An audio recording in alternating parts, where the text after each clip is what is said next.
decision to pen an autobiography is not an easy one.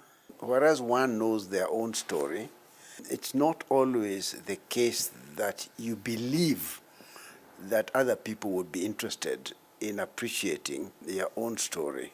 My story is slightly different from the usual African biographical accounts, which generally start off in some unhappy, poor, rural village far away from the city, in close proximity with nature.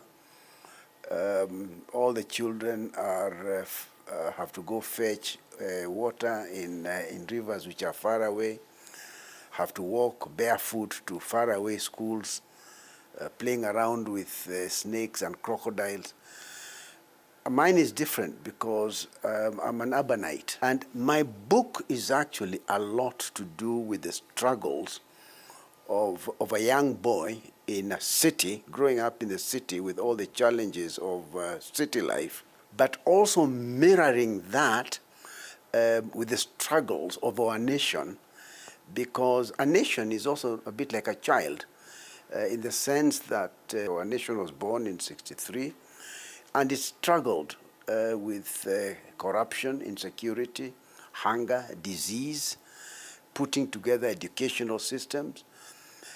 So my autobiography is a description of my personal challenges and at the same time national challenges in those early days. In particular, and by way of example, the struggle that ensued between the church and the state. All these are things that affected and afflicted my mind as I grew up. If there's one demographic that I think will enjoy and find useful this book, would be adolescents and young men and women, because it brings out, in my view,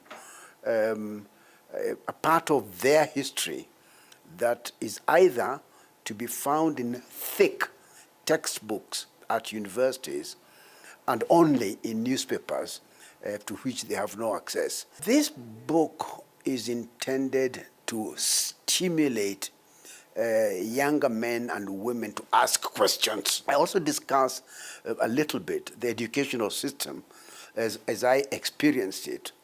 When I went to high school, for example, our high school was, until 1964, almost exclusively for white boys. We were some of the earliest Africans to penetrate the white-only schools. In my day, when we traveled by bus, Europeans sat in the front, Asians sat in the middle.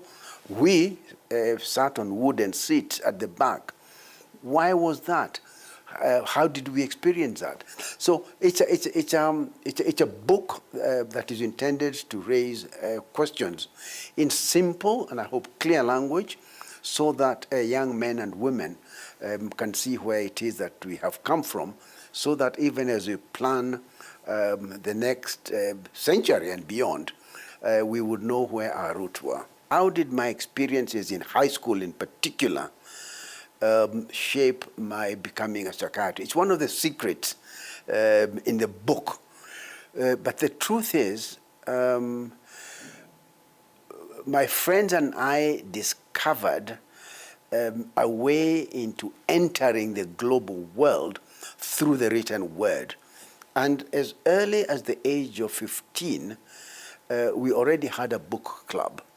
And our book club was a very simple one. We exchanged books weekly amongst my classmates.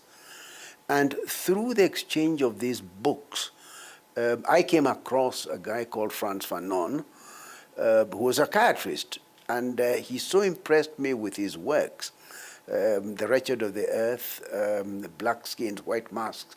And I said to my teachers when I was a little older, I want to be exactly like this very clever man. And what is he? I asked my teachers. They said he was a psychologist. I later discovered they were wrong. He's actually a psychiatrist. And it was from that early age that I said that if one wants to understand not just colonialism, but the functioning of the minds of people, one needs to study psychiatry.